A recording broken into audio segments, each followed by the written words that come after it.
Hello, थोड़ा भोकल के और उठा दे। और सबसे पहले ये छपरा सारण के सम्मानित जनता सबके जितना भी हमारे माता बहन लोग आइल बनी जा, चाहे हमारे चाचा भाई लोग बनी, सब कोई के हम यही जैसे मंच के माध्यम से पैर छू के प्रणाम करतानी। एक बार हाला का क्या अपन आशीर्वाद दे दीजा। और आज हम सब कलाकार जो उपस्थित भइल बनी जा, अपना बड़ भैया खेसारी लाल यादव भैया के चुनाव प्रचार। भैया ये माइक छोड़ रहा, थोड़ा देख लीजिए। और आप सबसे एगो उम्मीद लेके जाइल बनी जा, जितना भी कलाकार बनी जाए एगो उम्मीद लेके आइल बनी जा आप सबके प्यार पावे खातिर। और आप सबसे हाथ जोड़ के ही निहोरा करतनी कि आप सब हमरा खेसारी भैया के यानी कि शत्रुघ्न लाल यादव भैया के भारी से भारी मात्रा में जिताई जाए। चूंकि भैया एगो ऐसा इंसान है कि हर माता बहन के इज्जत और सम्मान करे नहीं। और ऐजा कुछ हमार माता बहन लोग भी आइल बनी जा, आप सबके भी मैं जैसे पैर छू के प्रणाम करता नहीं। और भैया हमेशा माता बहन के सम्मान कैले बानी। और आप सबसे वादा भी कैले बानी कि अगर भैया जीतम तो कोनो भी बहन बेटी के बियाह शादी पैसा के वजह से तो ना रुक सकेला, चाहे और भी कोनो भी बाधा से ना रुक सके। जब भैया अगर हमार जीत जाइए तो ये हम दावा के साथ बोलता नहीं, काहे कि हमू के बहुत प्यार मिलल बा, एगो छोट बहन के प्यार सम्मान मिलल बा अपना खेसारी भैया से। तो एगो औरत ही औरत के दर्द समझ सकेली। और ये हम दावा के साथ बोल सकता नहीं कि हमारे खेसारी भैया जवन वादा करे नहीं वो पूरा भी करे नहीं।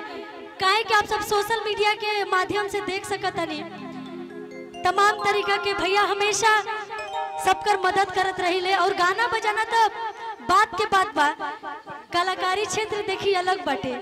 और कहीं ना कहीं कलाकारी के वजह से ही आप खेसारी लाल यादव भैया के जानता नहीं। सही बात बा कि ना? सही बात बानू। तो हम चाहते नहीं, देखिए अगर कलाकार होके अगर लोग के इतना सेवा कर सकता नहीं तो आप सबके बेटा बन के, आप सबके भाई बन के सेवा ना करब नू, ये तो सोचे वाली बात बा। क्योंकि कहला से थोड़ी होला। जब वो एगो कलाकार होके समाज में हमेशा सेवा खातिर सबसे पहले हाथ बढ़ाइले, तारुआ सबके बेटा बन के आज खड़ा भइल बनी आप सबके सामने। हमार चंदा भाभी आंचल फैलाओ तनी। तो हम चाहब कि आप सबसे एगो छोट बहन के आग्रह बाटे, हमू आप सबके बहन बेटी ही और भैया से हमेशा एगो बहन बेटी के सम्मान मिलल बाटे। तो हम जितना भी माता बहन बानी, भैया चाचा लोग बानी, सबसे यह कहम कि खेसारी भैया के भारी से भारी मात्रा में जिताई जा। क्रमांक संख्या 2 बाटे, ऊपर जाके लालटेन छाप पर ही बटन दबाई जा।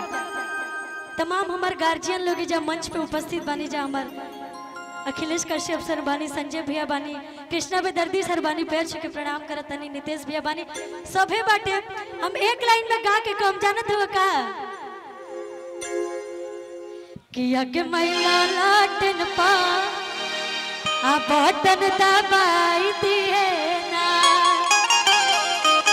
किया के मैला लाटन पा अरे बटन दबाई दिए ना, किया के माई भैया खेसारी के जिताई दिए ना, किया के माई झुमका वाला जो आप कल परसों रात में बजा रहे थे, किया के माई भैया शत्रुघ्न के जिताई दिए ना, किया के माई भैया खेसारी के जिताई दिए ना, किया के माई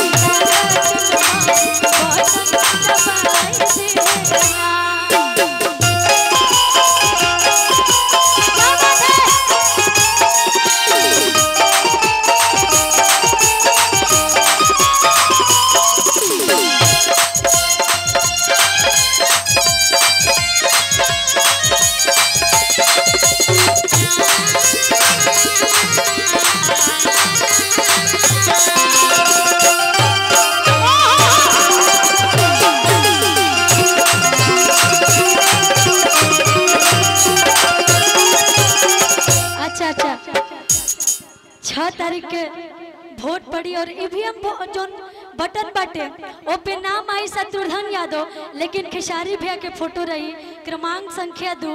रउआ सबके वही पर बटन दबावे बा और बड़ी सुंदर सुंदर गीत सुनैनी हमार बहुत ही अच्छा दोस्त रोशन रोही जी, बहुत प्यारा प्यारा गीत सुनैनी है आप। और अभी हमने साथे भी गावल जाई, लेकिन हम कहम कि अभी बहुत सारा कलाकार आए खातिर बाकी बने। हमारे अनुपमा देवी आई, हमारे खेसारी भैया भी आए। ता देखी छपरा के धरती पे आइल बनी, लेकिन जो सा जुनून तनी और होके के चाहिए, जैसे रुआ हर काम में दनी जा तो तनी हाला करके बताई जा कि जिताए बानू भैया के, जिताए के बानू, बस ये जो सा जुनून रहे के चाहिए। आज जीतला के बाद हमने फिर आई जाए जा आप सबके फरमाइश जौन हुई सब पूरा करे खातिर। आ जौन भी वादा भइल बटे, हमू एगो छोट बहन है तो हमू भैया के तरफ से आप सबसे यही आग्रह करम, गुहार लगाएं जितना भी माता बहन बानी जा, एक बार जरूर मौका दी जा हमरा खेसारी भैया के। और मौका दे के देखी तमाम लोग के रुआ देनी मौका। और 10-15 मिनट में भैया पहुंचे वाला बानी आप सबके बीच में। तमाम लोग के रुआ इतना दिन से मौका देता नहीं जानू, तब भैया के मौका दी जा। और आज तक रुआ सोशल मीडिया के माध्यम से देखा तो कब तमाम जहां भी कहीं भी अगर सेवा के मौका कहीं भी मिलेला तो सबसे पहले खेसारी भी ओजा खड़ा होनी।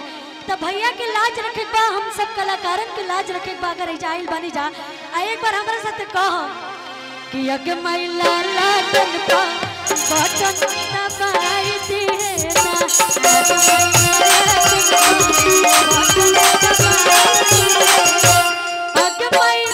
भैया खेसारी जिताई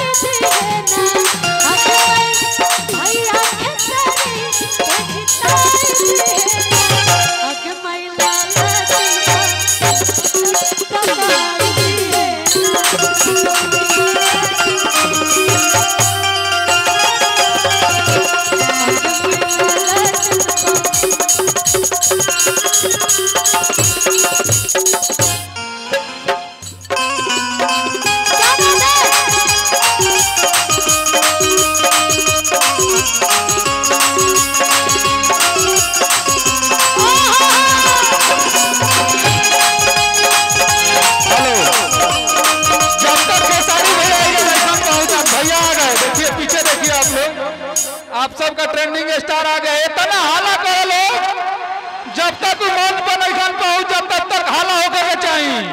ललटेन छाप जिंदाबाद, खेसारी लाल यादव जिंदाबाद, तेजस्वी यादव जिंदाबाद, खेसारी यादव जिंदाबाद, छपरा की जनता जिंदाबाद।